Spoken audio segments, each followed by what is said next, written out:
Hello, everybody, and welcome back to my channel. This is Charlie Herman, and welcome back to Charlie's Cruise Tips and Reviews. So, today I will be reviewing my most recent cruise on a Norwegian Escape. This was my fifth time on this ship, and to be honest, there's a reason I keep going on this ship because it is my favorite ship in the NCL fleet. And to be honest, it's like a fine wine, it gets better with age, to be honest. So, it's a really great experience on this ship, and that's why I keep going on is like each time just seems to be better. And I really can't explain it. There are other times I've gone on ships two, three times. I'm like, oh, the ship was just as great as it was last time. But this is one of the few ships I've been on where it just keeps getting better and better each time I go on board. And to be honest, they really haven't added anything new on board to this ship that to really to say, well, of course it's better than last time because they added this new thing. It's still the same ship. It's just something about it just keeps getting better and better. Sometimes because you do see some of the same staff, like especially some of the same bar staff you had the year before or the cruise before. Like in my case, I was on this ship the same week the previous year. I had some of the same bar staff. I saw a few faces I knew and a bunch of new faces I hadn't seen before. So it was one of those cruises like you saw a couple of familiar faces, but then there was also a mostly new staff, and they were just as good as the staff was last year. So once again, this something about this ship that just makes me keep coming back. Okay, so as I said, this was my fifth time on this ship. It was a completely full cruise this time. It was sailing at capacity. Every room was sold out. Um, but again, the one thing about this ship is what I really like about it is even though when it's really full, it doesn't feel full because there's so many different things on board that you can do. There are so many places. It doesn't feel crowded. The only place it might feel a bit crowded, and this is on every ship I've been on. It's not specific just to this one, but it's just the buffet. It's the buffet restaurant.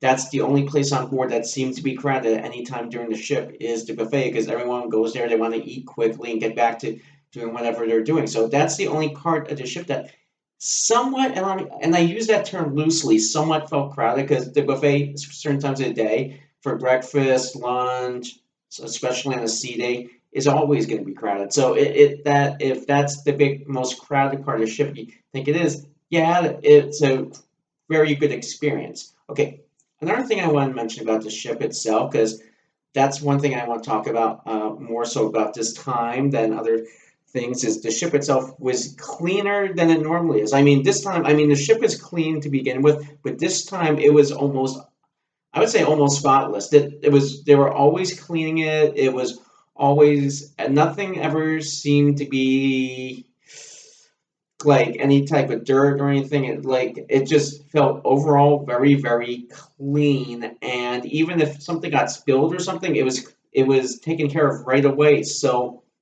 hats off to the ship crew on board because this ship I would say pretty much came pretty close to being spotless this time around, which is a kind of for a ship this size, I mean, they do their best to keep it as clean as possible, but this time it really was spotless. So hats off to the crew to keeping this ship very clean.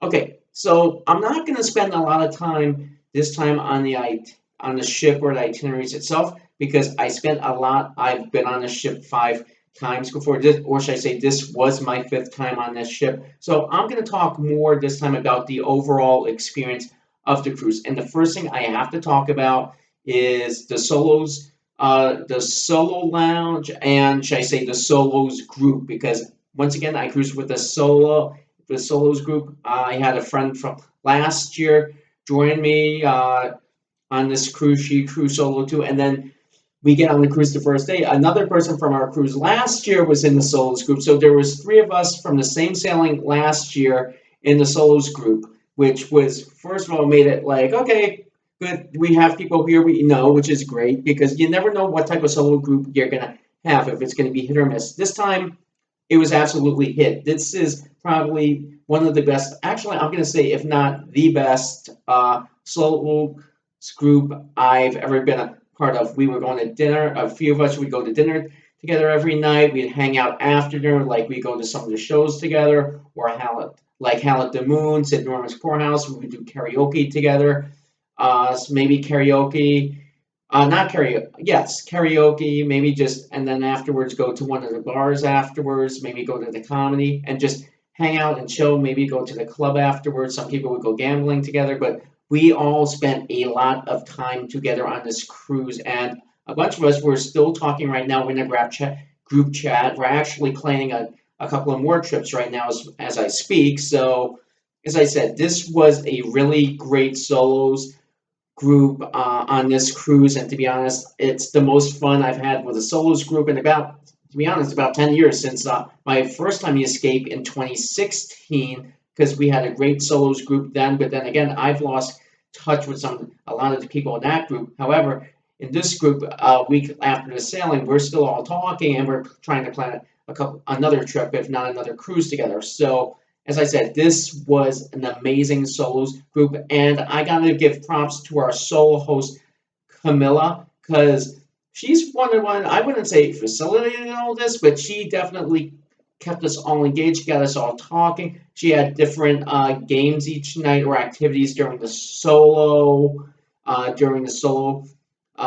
cruisers gathering, the solo travelers gathering, and to be honest, this was her first time handling as the solos host, and she hit it out of the park. She hit a grand slam with this. She did a really wonderful job. I can't say enough about the job she did there because she just, as I said, hit a grand slam. I've had other solo hosts who've had experience doing it before, who's been a solo host before, and weren't nearly as good as Camilla is. So I hope they keep her as a solo host because I can tell you everyone, and if they do keep her as a solo host, everyone in that group is going to have a lot of fun because she kept everyone engaged, kept everyone interested. It was just a wonderful experience, this solos group, and I can't wait to go solo on NCL again in December on the Epic. I have a few people from my cruise group going that one. I have trying to get a couple of people from this solos group to book that one. I don't think it's going to happen. It's kind of short notice, but I'm working on trying to put together in a couple of years another cruise together with some of the people I met on this one. Okay, so next thing I want to talk about is the entertainment on board. Um, I did one night of the comedy. I don't do the comedy as much as I used to anymore. It was okay, but it wasn't. It was funny, but it's not the same comedy you see on Carnival, which is more like a comedy club. It wasn't as dirty, maybe not as many F bombs. I mean, and this was the adults only comedy, so it was okay, but it wasn't not exactly my cup of tea. But I still think the comedian he did a really good job. It just wasn't my type of comedy. Keep in mind, I grew up watching George Carlin. I saw him live in college. Guys like Greg Giraldo, Nick DiPaolo, Jim Ross. No, not Jim. What's his name? I don't remember his name. Bob Saget, those type of guys. So that was my type of comedy. This guy was good, but he wasn't like that. Oh, Jeffrey Ross. That's what I'm thinking. Jeffrey Ross. I'm thinking Jim Ross. I'm thinking the wrestling commentator. I mean Jeff Ross. Okay, Jeff Ross, and that was just that's my type of comedy. But I'm gonna get back off that.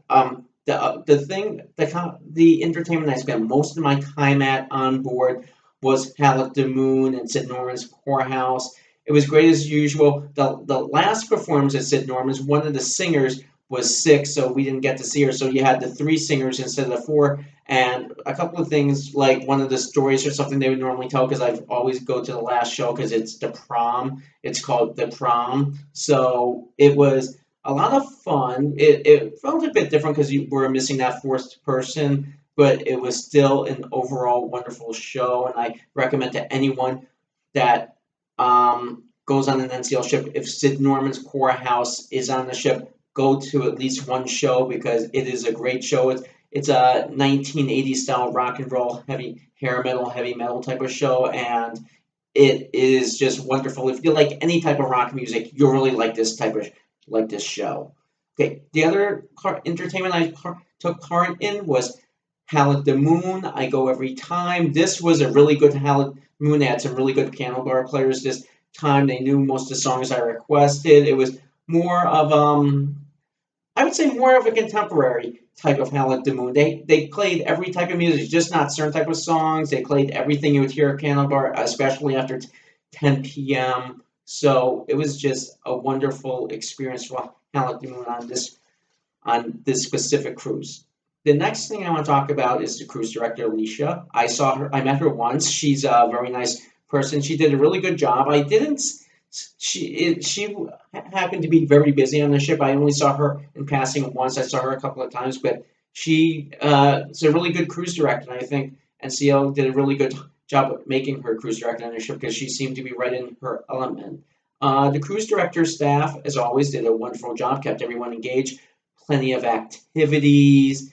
There was even, we had one extra sea day because I'm going to talk about that in a second.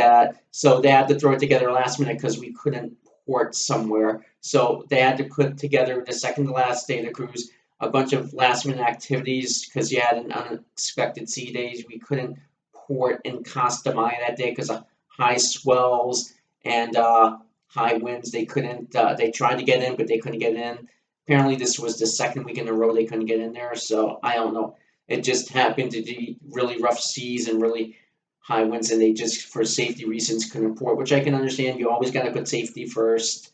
And it's not like I haven't been to Costa Maya before. It's like, yeah, I kind of wanted to get off the ship, go in the pool there, get a drink and relax, do some shopping. But then again, it's someplace I've been many times, so it's not the end all to be all. If we're gonna miss a port, it was one of those ports I've been to before. It's a nice place, but you only spend an hour or two off the ship, and then you get right back on board. So it wasn't one of those places where you were gonna spend all day that you've never been to before. It's like, oh man, I've never been here before. This sucks, but it is what it is. Safety comes first. Okay, so I am going to talk about some of the ports we went to.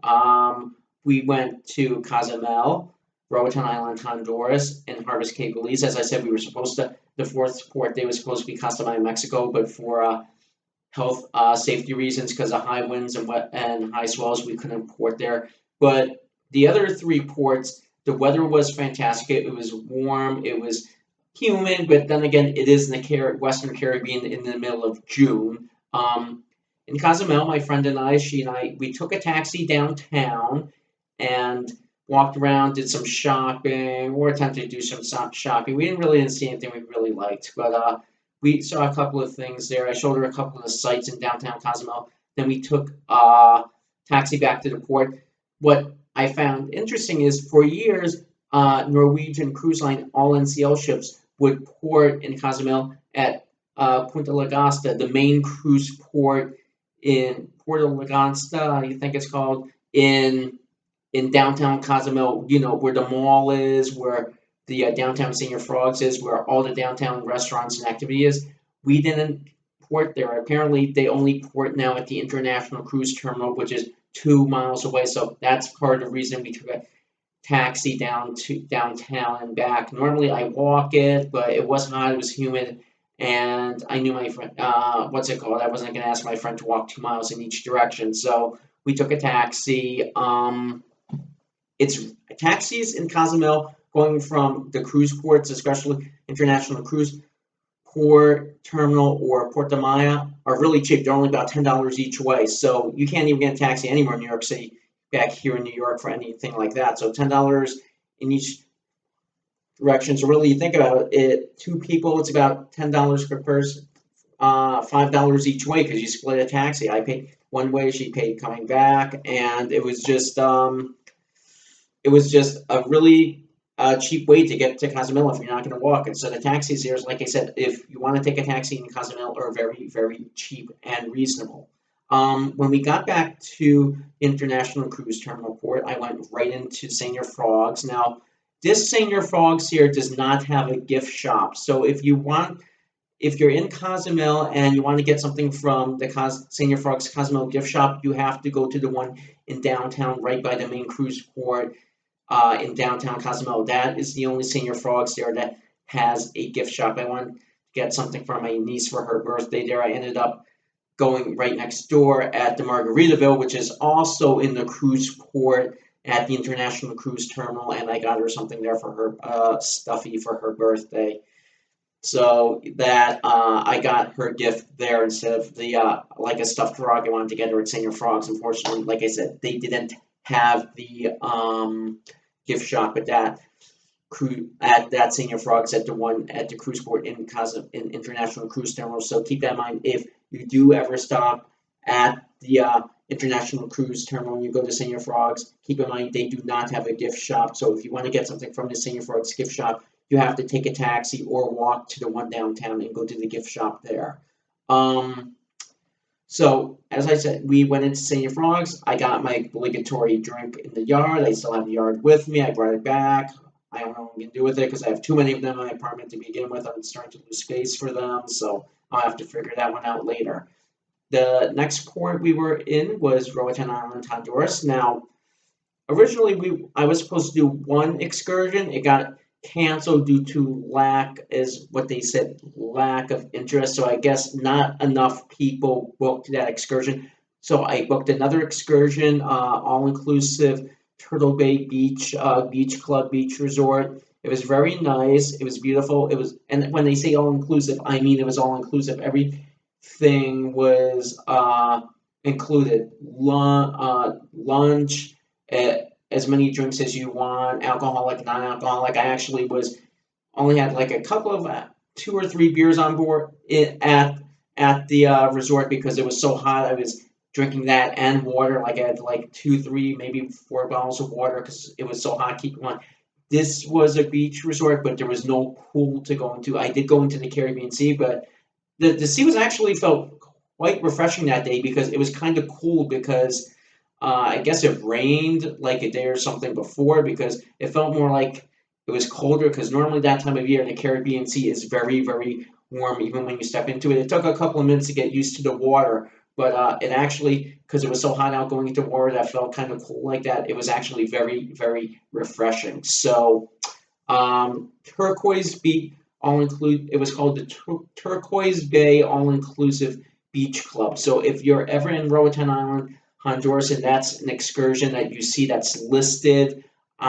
any cruise line you go on that's listed, I would definitely recommend that excursion whatsoever. Something I also did years ago, Billy, I forgot what it's called, but it was a catamaran cruise. I forgot what it's called. If I remember the name of it, I'll mention it next time. I know. Oh, the Jolly Roger catamaran, sail and snorkel catamaran. Now I remember because I have the T-shirt in my closet somewhere. So I would recommend that as well. But I did this one this time because I wanted to do beach resort.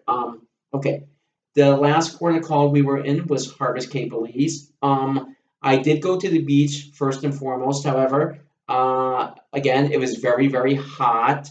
So I didn't go into the water there. There was a big algae buildup, and I didn't want to go into the Caribbean Sea there. Like you could see the algae, and I think a couple of people got stung by jellyfish. So because there was so much algae in the sea, in the Caribbean Sea, most of the people like myself ended up going to the swimming pool in Harvest Cape because at the cruise port there, not only do you have the beach, but you have a humongous pool. So I spent a good amount of time in the pool. It was nice. It was refreshing. The one thing about Harvest Cape, unlike Great Stirrup Cay, it doesn't include the drink package. The free at sea drink package does not work there. So any drinks you pay for or food you pay for, you have to pay with your credit card or cash. You can't charge it to your room, so on your sailing sign. So that's one thing you got to keep in mind, that you have to have some cash with you or your credit cards to pay for a drink. Like I got a beer there, it was like almost $10. So I said, that's it, one drink, and I had my drink. I spent my time in pool, and then I went back on the ship where I could drink. Well, all the drinks were included, and I spent a lot of time at the water feature at the Spice H2. So Harvest Cape, Roatan Island, Honduras, and Cozumel, Mexico. Great itinerary. I recommend this itinerary to anyone who wants to do Western Caribbean. Hopefully, you can get into Cozumel next time if I do it, because it is a nice port. It's not the best port, but still very, very nice. The last thing I want to talk about this ship, which they did a really good job this time, was Spice H2O. Sometimes security is a little lax. You see kids getting in there, or parents bring their kids who are under 18 in there. I rarely saw any kids in there. Security and the bartenders did a really good job of keeping it adults only this time, especially in the summer, this time of year, because if you go into other parts of the ship where kids are allowed to run all over the place, they take over the hot tubs, they take over the pool. So here at Spice H2O, which on this ship doesn't have a pool, but they have the water feature, which is a waterfall grotto. It's very relaxing, especially when it's hot out. You just let the waterfall just the water just go drip all over you. It's very refreshing. You can sit under the water, you can stand under the water, you can just watch the water drip in front of you. It's very relaxing. And then I went into the hot tub. They weren't overcrowded, and to be honest, it's really good to be in that part of the ship because it's in the back of the ship. You can, especially when you're sailing, you're cruising, you can see the back of the ship going through the sea. You have a private bar, and it really that bar, which usually is very crowded and can take a few minutes to get drink, was very well. They did a really good job. The bartenders there. It didn't overly feel overcrowded. For once, I felt that they actually had more than enough bartenders, even during the parties when everyone was there, because that's where they have their parties on board. At Spice 2O, you had the 80s glow party, you had the glow party, the 80s dance party, you had the 90s party. Yeah, the 90s party is actually a bit better this time than the 80s party, which I thought, which is amazing, because normally it's the 80s party, which is the best party on board. This time I thought the 90s party was a lot better, but maybe I don't know. Maybe it's just the sailing, or maybe because this year they did play a different type of music in the 90s party than they did last year, so it was more eclectic, more of every type of music instead of just night dance music. So it was a little bit. It was a good. It was a very good party at Spicy H2O this time. All the parties this time were at Spicy H2O, but you never waited more than 5 minutes for a drink at any point at the Spice H2O bar this time, even during the parties, which is really good because normally when they get very crowded there, you can wait 5-10 minutes for a drink. This time I didn't wait more than 5 minutes for a drink at all. So they did a really great job. The bartenders, especially at Spice H2O. Actually, I don't think at any of the bars I waited more than 5 minutes for a drink. I was always being asked, "Am I good? Do I want another drink or anything?" So all the bars I was at even if I was waiting to order or if I ordered, I didn't wait more than 5 minutes the entire cruise to order a drink. The only time it took longer to get 5 minutes for a drink is when you ordered it in the main dining room at dinner. Of course, the waiter has to go put in your order and bring your drink to you, but that's the only time I really waited more than 5 minutes at any point during the time for a drink. So overall, this was a wonderful cruise. In closing, I'm definitely going to look to book this ship again soon in the future. As I said, it was an amazing solos group on board, and I'm gonna give this a cruise 9.5 out of 10. A 9.5 out of 10. It was amazing. Two thumbs up. Two thumbs up. The staff on board did amazing. The captain did amazing. The cruise director did amazing. The cruise director staff did an amazing time. It was just an overall wonderful experience, and thank you very much for watching this video, and I'll be back again soon. And remember, be a cruiser.